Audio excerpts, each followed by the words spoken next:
Assalamualaikum warahmatullahi wabarakatuh. Selamat pagi semuanya. Di video kali ini kita akan membahas mengenai motif batik Indonesia. Sudah siap? Mari kita mulai.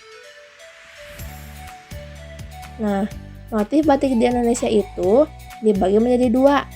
Yang pertama ada motif batik klasik, dan yang kedua ada motif batik pesisir.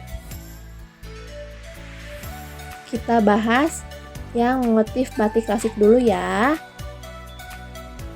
Motif batik klasik dianggap masih asli atau belum terpengaruh budaya asing.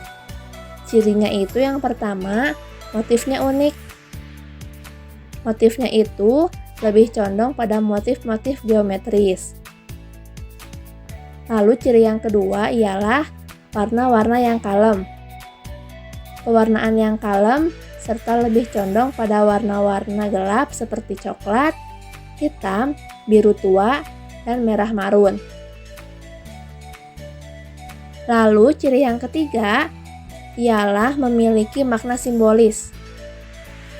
Makna simbolis itu kebanyakan berupa doa atau harapan yang baik terhadap pemakainya. Nah, ini ada contoh motif batik klasik ya. Yang pertama itu ada motif grompol. Nah, ini ada gambarnya. Lalu ada motif sidomukti. Nah, kedua motif ini biasanya digunakan saat pernikahan. Jadi para pengantin itu menggunakan batik ini ya. Nah, kalau yang motif grompol, maknanya itu ialah doa atau harapan agar rezeki, keselamatan, kesejahteraan, dan segala yang baik-baik berkumpul untuk mempelai. Sedangkan yang motif sidomukti itu maknanya ialah harapan atau doa agar pengantin dapat hidup berkecukupan. Nah, contoh lainnya itu ada motif semen sinom. Lalu ada motif kawung.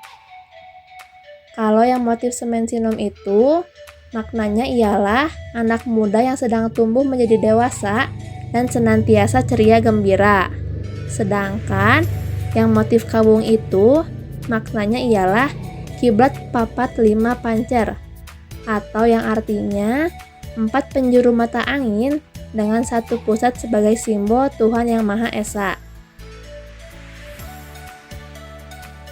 Nah, yang kedua ada motif batik pesisir. Nah, kalau motif batik pesisir ini sudah banyak terpengaruh dari budaya asing.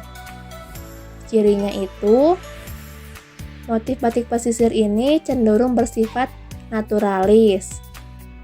Lalu, warna-warnanya juga lebih cerah, seperti merah, biru, hijau, dan jingga. Lalu, tidak memiliki makna simbolis.